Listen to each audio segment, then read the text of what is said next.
সেই খাইবারের যুদ্ধের মধ্যে রওনা আরম্ভ করলেন। পথিমধ্যে যাওয়ার পরে যে সময় উনি ছাগলগুলা আর ইহুদির বাড়িতে আর উনি নেন নাই, সেই সমস্ত ছাগলগুলা নিয়ে ডাইরেক্ট খাইবারের যুদ্ধে উনি প্রবেশ করলেন। যুদ্ধের নবীজি যেই জায়গায় অবস্থান করছেন সেই জায়গার মধ্যে গিয়ে নবীজির সেই তাঁবুর নিকটে উনি উনার ছাগলগুলা উনি রাখলেন। রাখার পরে একজন লোককে জিজ্ঞাসা করলেন, ভাই আমি শুনলাম মুহাম্মদ নামে একজন মানুষ নাকি এখানে আছেন বলে। হ্যাঁ, কোথায় উনি? এই যে একটা তাঁবু দেখা যায় খেজুর গাছের দ্বারা নির্মিত, খেজুর গাছের পাতা দ্বারা নির্মিত একটা তাঁবু জীর্ণ শীর্ণ অবস্থায়, সেই তাঁবুর ভিতরে মুহাম্মদ আছেন। লোকটা বলেন, আমি আশ্চর্য হয়ে গেলাম, আমি অবাক হয়ে গেলাম। আমি অবাক এজন্য হলাম, একজন এত বড় পাওয়ারফুল নেতা যাকে রোম পারস্য সম্রাটেরা পর্যন্ত ভয় পায়, সেই একজন পাওয়ারফুল নেতা কেমন করে একটা তাঁবুর ভিতরে উনি প্রবেশ করতে পারেন? আশ্চর্য হয়ে আরেকজনকে বললেন, আইনা মুহাম্মদ, মুহাম্মদ কোথায়? সেই লোকটাও বলল, এই তাঁবুর ভিতরে মুহাম্মদ আছেন। এখন তিনি একটু শিওর হয়ে গেলেন যে দুইজন লোককে তো জিজ্ঞাসা করলাম, আরেকজনকে উনি জিজ্ঞাসা করলেন, আইনা মুহাম্মদ, মুহাম্মদ কোথায়? তিনিও বললেন, মুহাম্মদ ওই তাঁবুর ভিতরে আছে। তখন ওই সাহাবী আর দেরি করলেন না, তাঁবুর ভিতরে প্রবেশ করলেন। তাঁবুর ভিতরে প্রবেশ করার সঙ্গে সঙ্গে যেই সময় আমার রাসূলের চেহারার দিকে উনি তাকিয়েছিলেন, উনি আশ্চর্য হয়ে বলেন, আমি এই পৃথিবীর জমিনে কত সুন্দর সুন্দর মানুষ আমি দেখলাম, কিন্তু মুহাম্মদের মতো এত সুন্দর মানুষ আমি কোনোদিন দেখি নাই। সুবহানাল্লাহ। সেই লোকটা আশ্চর্য হয়ে গেল। রাখাল মানুষ, ইহুদিদের বাড়িতে ছাগল চড়ানো নেই, সমাজে কোনো দাম নাই, একদিকে নিজের শরীরটা পর্যন্ত কালো, কোনো মানুষ ওনার দিকে তাকায় না। যখন উনি তাঁবুর ভিতরে প্রবেশ করলেন, আমার রাসূলকে যখন উনি দেখলেন, তখন জিজ্ঞাসা করলেন, আপনি কি মুহাম্মদ? বিলে হ্যাঁ আমি মুহাম্মদ। উনি কয়েকটা প্রশ্ন করলেন মুহাম্মদের কাছে। আচ্ছা, আপনি যে মুহাম্মদ বলতেছেন, আপনার নাম কি মুহাম্মদ? আপনার বাবার নাম কি? আপনি কোন বংশের মানুষ? নবী আলাইহিস সালাম বলে, আনা মুহাম্মদ, আনা মুহাম্মদ ইবনু আব্দুল্লাহ, আমি আব্দুল্লাহর ছেলে মুহাম্মদ। আমার বংশের নাম হচ্ছে কুরাইশ, আমি কুরাইশ বংশের মানুষ। তখন ওই সাহাবী এত জ্ঞানী ছিলেন, দেখেন একদিকে সাধারণ মানুষ ইহুদির বাড়ির ছাগলের রাখাল ছিলেন, অন্যদিকে কত জ্ঞানী জ্ঞানী প্রশ্নগুলা নবী আলাইহিস সালামকে করা শুরু করলেন। জিজ্ঞাসা করলেন, আপনি যে মুহাম্মদ, আপনি কোন মিশন নিয়ে এই দুনিয়াতে আপনি আসছেন? আল্লাহ রাসূল সাল্লাল্লাহু আলাইহি ওয়াসাল্লাম জবাব দিলেন, আমি এখানে আসছি মানুষগুলাকে দিন বোঝানোর জন্য, ইসলাম বোঝানোর জন্য। আমি মানুষকে দিনের দাওয়াত, আল্লাহ রব্বুল আলামিনের একত্ববাদের সেই শিক্ষা মানুষদেরকে দেওয়ার জন্য, সেই মিশন নিয়ে আল্লাহ রব্বুল আলামিন আমাকে পৃথিবীতে পাঠিয়েছেন। সুবহানাল্লাহ। এইবার লোকটা বলে, আমি যদি আপনার কাছে ইসলাম ধর্ম গ্রহণ করি, আমি যদি মুসলমান হই, তাইলে আমার কি হবে? আল্লাহ নবী ডাক দিয়া বলেন, সে আমার ভাই। আল্লাহ নবী বলেন, তুমি যদি আমার কাছে মুসলমান হও, ইসলাম ধর্ম গ্রহণ করো, তাইলে প্রথম নম্বরে তুমি সাথে সাথে তুমি আমার একজন ভাই হয়ে যাবে। সুবহানাল্লাহ। দুই নম্বরে তুমি যদি আমার কাছে ইসলাম গ্রহণ করো, তাইলে দুই নম্বরে তোমাকে আমি আমার গলায় জড়িয়ে ধরব, তোমাকে আমি আমার বুকে টেনে নিব, আমার গলায় জড়িয়ে ধরব। লোকটা আশ্চর্য হয়ে বলল, মুহাম্মদ, সমাজে আমার কোনো দাম নাই, আপনি এত বড় নেতা হওয়ার পরে বলতেছেন আপনি আমাকে ভাই বানাইবেন, আপনি বলতেছেন আপনি আমাকে আপনার বুকে টেনে নেবেন। আমি বলতে চাই, আমি একজন জীর্ণ শীর্ণ মানুষ, আমাকে আমার ইহুদি মালিক পছন্দ করে না, আমাকে বুকে নিবে দূরের কথা, তার কাছেও আমাকে বসতে দেয় না। আমাকে বুকে নিবে দূরের কথা, তার সাথে আমাকে খানা খাইতে পর্যন্ত দেয় না। অথচ আপনি বলতেছেন যদি আপনার কাছে আমি ইসলাম ধর্ম গ্রহণ করি, যদি আমি সাক্ষী দেই যে আল্লাহ ছাড়া কোনো মাবুদ নাই, আপনি একজন আল্লাহর রাসূল, তাইলে আপনি আমাকে ভাই বানাইবেন এবং আপনি আমাকে আপনার বুকের মধ্যে টেনে নেবেন, গলায় জড়ায়া ধরবেন বিলেখা। তোমার কি বিশ্বাস হয় না? রাসূল বলেন আমি আল্লাহর কসম করে বলতেছি, ভাই তুমি যদি ইসলাম ধর্ম গ্রহণ করো তাইলে তুমি আমার ভাই হয়ে যাবা। শুধু ভাই না, আমি তোমাকে আমার গলার মধ্যে জড়ায়া ধরব। সুবহানাল্লাহ। লোকটা বলে আর কি হবে? আল্লাহ রাসূল বলেন তুমি শুনে নাও, তুমি যদি ইসলাম ধর্ম গ্রহণ করো তাইলে তোমার রংটা আল্লাহ বিপরীত করে দিবেন। তুমি যে একজন কুৎসিত কালো বর্ণের মানুষ, তোমার ঠোঁটগুলা বড় বড়, তোমার নাকটা চেপটা, তুমি ইসলাম ধর্ম গ্রহণ করো যদি, আল্লাহ তোমাকে কালো থেকে সাদা বানায়া দিবেন। সুবহানাল্লাহ। আমার ভাইরা, আমার বন্ধুরা, তখন লোকটা দেরি করে নাই, সঙ্গে সঙ্গে বললেন ইয়া রাসূলুল্লাহ, ইয়া হাবিবাল্লাহ, গো মুহাম্মদ আল্লাহর রাসূল, আপনি আমাকে মুসলমান বানায়া দেন। লোকটা পড়তে শুরু করলো আশহাদু আল্লা ইলাহা ইল্লাল্লাহু ওয়া আশহাদু আন্না মুহাম্মাদার রাসূলুল্লাহ। লোকটা বলল আমি আল্লাহর উপর ঈমান আনলাম এবং আপনাকে রাসূল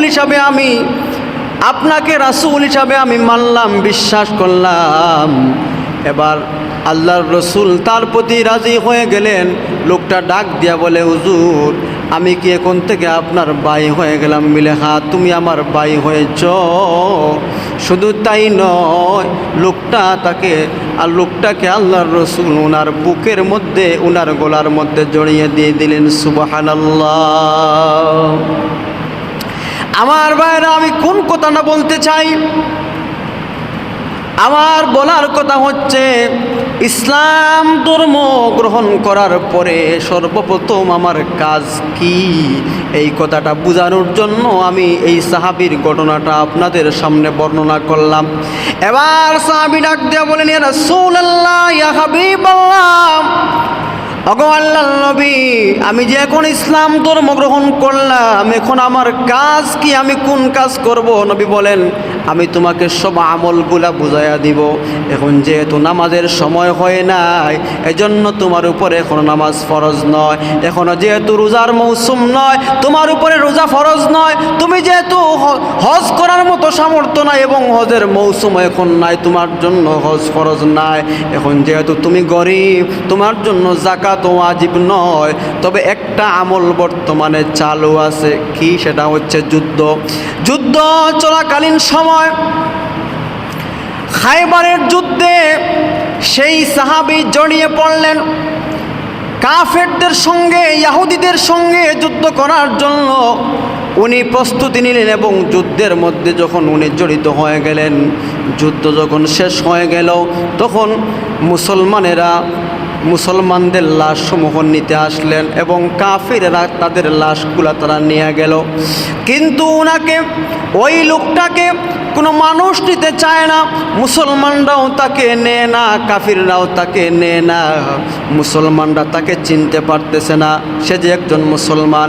সব সাহাবায়ে কেরাম সেই জায়গায় একত্রিত হয়ে গেলেন, জমা হয়ে গেলেন। আল্লাহ রসুল বললেন সাহাবায়ে কেরাম তোমরা এখানে কি করো?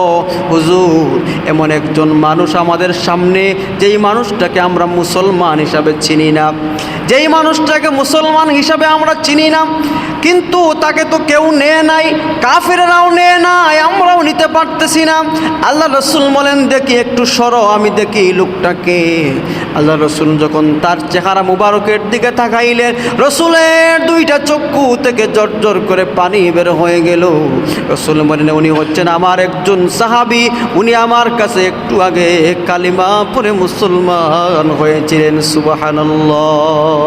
ভাইরা আমার, মুসলমান হওয়ার পরেও সর্বপ্রথম যে বৃত্তিটা হচ্ছে সেটার নাম হচ্ছে নামাজ। একজন মানুষ মুসলিম হওয়ার পরেও তার উপরে শরীয়ত তাকে নামাজ ফরজ করে দেয়, নামাজ পড়তেই হবে, নামাজ পড়তেই হবে। আল্লাহ রাব্বুল আলামিন পবিত্র কোরআনের মধ্যে বলেন, ওয়া'মুর আহলাকা বিস-সালাতি ওয়াসতাবির আলাইহা লা নাসআলুকা রিজকা নাহনু নারযুকুকা ওয়াল আকিবাতু লিত-তাকওয়া। আল্লাহু আকবার। আল্লাহ বলছেন, ওয়া'মুর আহলাকা বিস-সালাহ, আপনি নামাজের আদেশ দেন, নামাজের আদেশ দেন। ওয়াসতাবির আলাইহা, আপনিও নিজে নামাজ পড়ুন।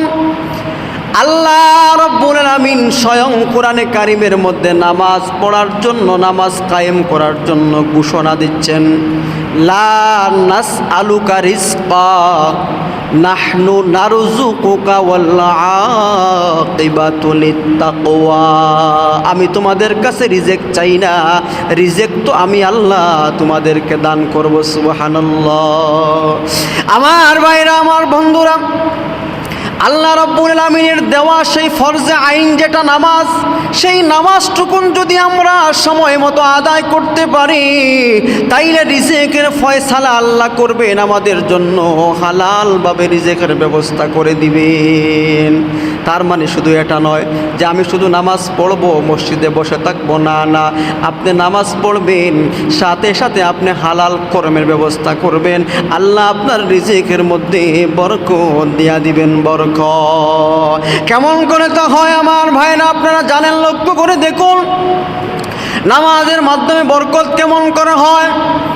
আপনি যদি একজন দিনমজুর মানুষ হয়ে থাকেন, অথবা একজন শিল্পপতি হয়ে থাকেন, অথবা একজন ধনী লোক হয়ে থাকেন, গরিব লোক হয়ে থাকেন, 5 ওয়াক্ত নামাজ যদি আপনি সময় মতো জামাতের সাথে আদায় করেন, আল্লাহ রাব্বুল আলামিন আপনার জিম্মাদার হয়ে যান, আল্লাহ আপনাকে বিভিন্ন ধরনের বিপদ আপদ থেকে রক্ষা করবেন। তাইলে লাভ হলো দুইটা। 1 নাম্বার লাভ হলো আখিরাতের শাস্তি থেকে আমি বাঁচলাম। 2 নাম্বার লাভ হলো আল্লাহ আমার জিম্মাদার। নামাজের জন্য হিসাব দেওয়া লাগবে। রাসূল বলেন, আউয়ালু মা ইউহাসাবু বিহিল আবদু ইয়াউমাল কিয়ামাতিস সালাহ। কিয়ামতের কঠিন ময়দানে আল্লাহ রাব্বুল আলামিন সর্বপ্রথম বান্দা বান্দীদের কাছ থেকে নামাজের হিসাব নিবেন। কিয়ামতের কঠিন ময়দানে সর্বপ্রথম যে হিসাবটা নেওয়া হবে সেটা হচ্ছে নামাজ। ও আমার ভাইরা, হেলায় খেলায় এই জীবনে কত নামাজ আমরা মিস করলাম আপনি জানেননি। নামাজ মিস করার কারণে দুনিয়াতে আমি শাস্তি তো অবশ্যই পাবো, পরকালে আমার জন্য ভয়াবহ শাস্তির ফয়সালা আল্লাহ করতেছেন। এখন আপনারা জানেন নামাজ, ইন্নাস সালাতা তানহা আনিল ফাহশাই ওয়াল মুনকার। আল্লাহ বলেন নিশ্চিত নামাজ অশ্লীল কাজ থেকে বাধা প্রদান করে। নিশ্চিত নামাজের মাধ্যমে মানুষ অশ্লীলতা থেকে বেঁচে যায়। কিন্তু দেখা যায় আমাদের সমাজে আমরা কতগুলো মানুষ নামাজ আদায় করি কিন্তু গুনাহ ছাড়তে পারি না। নামাজ পড়ে লোকটাই কিন্তু সুদের সঙ্গে জড়িত, একদিকে নামাজ পড়তেছে আরেকদিকে ঘুষের সঙ্গে জড়িত, একদিকে নামাজ পড়তেছে আরেকদিকে হারাম সিস্টেমে ব্যবসা চালাইতেছি। ও আমার ভাইরা, নামাজ হচ্ছে 5 প্রকার। 5 প্রকার নামাজ। আপনি কোন প্রকারের নামাজ পড়তেছেন আর কোন প্রকারের নামাজ আপনাকে অশ্লীলতা থেকে বাঁচাইয়া রাখবে, কোন প্রকারের নামাজ আপনাকে জান্নাত পর্যন্ত নিয়ে যাবে, আপনার নামাজটা কোন ধরনের নামাজ হইতেছে। প্রথম নাম্বার নামাজ হচ্ছে দমকপ্রাপ্ত নামাজ। তার মানে হলো এমন নামাজ যেই নামাজ আমরা আসি 1 ওয়াক্ত ফজরে যদি আসি, জোহরে আসি না, জোহরে যদি আসি তাইলে আসরে আসি না, আসরে আসলে মাগরিব আসি না, মাগরিবে আসলে এশা আসি না, এশার নামাজ যদি আমরা কোনো সুরত আসি, ফজরের মধ্যে আমাদেরকে আর পাওয়া যায় না। রাসূল বলেন এই নামাজ যারা আদায় করবে তাদেরকে জাহান্নামের আগুনের মধ্যে পাকড়াও করা হবে। তারা দর্শে এবং ছাড়ছে সেই নামাজের মাধ্যমে সে অশ্লীলতা থেকে, বেহায়াপনা থেকে বিরত থাকতে পারবে না, কারণ সে পরিপূর্ণ নামাজ সে পড়তেছে না। পরিপূর্ণ নামাজ না পড়ার কারণে আল্লাহ রাব্বুল আলামিন তাকে জাহান্নামের মধ্যে নিক্ষেপ করবে। 2 নম্বর নামাজ হচ্ছে শাস্তিপ্রাপ্ত নামাজ। এমন নামাজ মানুষটা 5 ওয়াক্ত নামাজ মসজিদে এসে জামাতের সহিত পড়ে, ঠিক আছে, কিন্তু নামাজের মধ্যে তার কোনো মনোযোগ নাই। নামাজের মধ্যে যখন দাঁড়ায় দুনিয়ার সব ব্যস্ততা, দুনিয়ার সব ব্যবসা বাণিজ্যের হিসাব নিকাশগুলা তার ভিতরে চলে আসে, মাথার মধ্যে চলে আসে। কয় রাকাত নামাজ পড়লো সে আর বলতে পারে না। ইমাম সাহেবের সঙ্গে নামাজের মধ্যে ঠিকও সে শরিক হয়, আবার ইমাম সাহেবের সঙ্গে সালাম ফিরে আনে। কয় রাকাত নামাজ পড়লো তাকে জিজ্ঞাসা করা হলে পরিপূর্ণভাবে সে আর বলতে পারে না। সেটা সেই নামাজের মাধ্যমে আপনি জাহান্নামে যাবেন। হ্যাঁ, মন আপনার নামাজ থেকে যাবে তা ঠিক আছে, কিন্তু মনকে আবার ফিরে আনতে হবে। 3 নম্বর প্রকারের মানুষ যারা, তারা হচ্ছে মাফি পায়, আল্লাহর কাছ থেকে মাফি পায়। ক্ষমাপ্রাপ্ত নামাজি। এই সমস্ত নামাজিরা নামাজের মধ্যে যখন দাঁড়ায় তখন তার মনটা অন্যমনস্ক মাঝে মাঝে হয়ে যায়, কিন্তু হঠাৎ যখন মনে আসে না আমি তো নামাজের মধ্যে আছি, সঙ্গে সঙ্গে তার মনটাকে সে ফিরাইয়া আনে, সঙ্গে সঙ্গে তার মনটাকে নামাজের মধ্যে ফিরাইয়া আনে। এই সমস্ত নামাজের মাধ্যমে বান্দিগুলো আল্লাহর কাছ থেকে ক্ষমা পেয়ে যায়, আল্লাহর কাছ থেকে ক্ষমা পেয়ে যায়। তাইলে আমরা গাফিল হব না, উদাসীন হব না, নামাজ পড়তে হবে। রসুল বলেন কান্নাহু তারা কান্নাকা তারা। রসুল বলতেছেন যে তুমি মনে মনে ভাববা যে আল্লাহ রাব্বুল আলামিনকে দেখতেছ। আমার বন্ধুরা, যদি এই কথা আমি না ভাবি তাইলে কমপক্ষে আমার ইয়াকিনের মধ্যে থাকতে হবে যে আল্লাহ রাব্বুল আলামিন স্বয়ং আমাকে দেখতেছেন।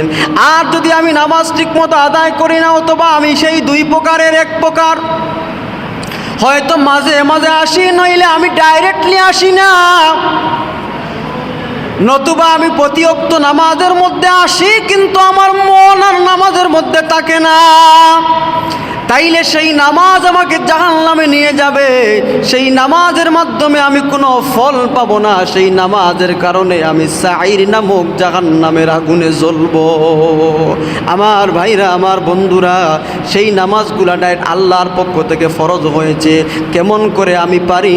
আমি একজন যুবক হয়ে, আমি একজন বৃদ্ধ হয়ে, আমি একজন বালেগ হয়ে, আমি একজন সুস্থ মস্তিষ্ক মানুষ হয়ে কেমন করে নামাজ কাজা করি? আফসোস আর আক্ষেপের বিষয়, মুসলমানের ঘরের সন্তান হওয়ার পরেও সে নামাজ পড়ে না। মুসলমানের ঘরের সন্তান হওয়ার পরেও সেই মহিলাটাও বাড়িতে নামাজ পড়ে না। আল্লাহ রাব্বুল আলামিনের দরবারে কিয়ামতের কঠিন ময়দানে তাকে জবাব অবশ্যই দেওয়া লাগবে। এখন যদি আমরা হিসাব করতে শুরু করি, আমার বয়স কত হলো, আমার নামাজ ফরজ হয়েছিল কত বছর বয়সে? দোস্ত আহবাবেরা, উলামায়ে কেরাম বলেন 1 ওয়াক্ত নামাজ যদি কেউ না পড়ে তাইলে 80 হুকবা দুযুক, 1 হুকবার পরিমাণ 2 কোটি 88 লক্ষ বছর। তাইলে আমি কত নামাজ ছাড়লাম, সেই সমস্ত নামাজের হিসাব, সেই সমস্ত নামাজের শাস্তি আমি বুক করতে করতে আমি কি আর জান্নাতে যাওয়ার আশা করতে পারি? কবে যাব জান্নাতে? আমি কবে আর যাব? অথচ রিজিকের জিম্মাদারি আল্লাহ নিয়েছেন। বিভিন্ন হাদিস শাস্ত্র থেকে জানা যায়, রসুল বলেন ফজরের নামাজ যদি কেউ জামাতের সাথে পড়ে, আল্লাহ রাব্বুল আলামিন তার সারাটা দিনের জিম্মাদার হয়ে যান। মান সাল্লা সুবহা ফাহুয়া ফি জিম্মাতিল্লাহ। আবার রসুল বলেন, আমার কোনো উম্মত যদি এশার নামাজটা জামাতের সাথে আদায় করে, আবার যদি ফজরের নামাজটা জামাতের সাথে আদায় করে, মধ্যখানের সময়টা নফল ইবাদতের মধ্যে কাটানোর সওয়াব আল্লাহ রাব্বুল আলামিন তার আমলনামায় দিয়ে দিবেন। সুবহানাল্লাহ। দুস্থ আহবাবেরা, কবরের কথা যদি স্মরণ হয়, হাসরের কথা যদি স্মরণ হয়, মিজানের কথা যদি স্মরণ হয়, ফুলসিরাতের কথা যদি স্মরণ হয়, আমল নামা পাওয়ার কথা যদি স্মরণ হয়, হিসাব নিকাশের কথা যদি স্মরণ হয়, দাড়িপাল্লার কথা যদি স্মরণ হয়, তাইলে আপনি আমি আর নামাজ কোনো দিন কাজা করতে পারবো না। সময় মতো নামাজটাকে আদায় করতে হবে। এই যে মধ্যবটলে যায় মসজিদ, দেখতে প্রাণ জোড়ায়া যায়, কত সুন্দর মসজিদ, কিন্তু নামাজে কয়জন আসে? নামাজের মধ্যে মানুষ আসে না। অথচ যদি কোনো ফাংশন করা হয়, কোনো অনুষ্ঠান করা হয়, তাইলে দেখা যায় এই এলাকার মধ্যে কত মানুষ, কিন্তু মসজিদের মধ্যে মানুষ আর পাওয়া যায় না। আক্ষেপ, আফসোস লাগে আমার কলিজার যুবক ভাইদের প্রতি। আল্লাহ আপনাদের ভিতরে শক্তি দান করেছেন, এজন্য আপনারা যুবক, চাইলে আপনারা অনেক কিছু করতে পারেন। 4টা 3টা কোনো ব্যাপার নয়। আনন্দ ফুর্তি করার জন্য বন্ধু সারাটা রাত্র তুমি সজাগ থাকতে পারো, তোমার কোনো সমস্যা হয় না। অথচ মুয়াজ্জিন মসজিদ যখন ফজরের আজান দেয়, তখন তুমি আর মসজিদে আসার মতো শক্তি তোমার না। আল্লাহু আকবার।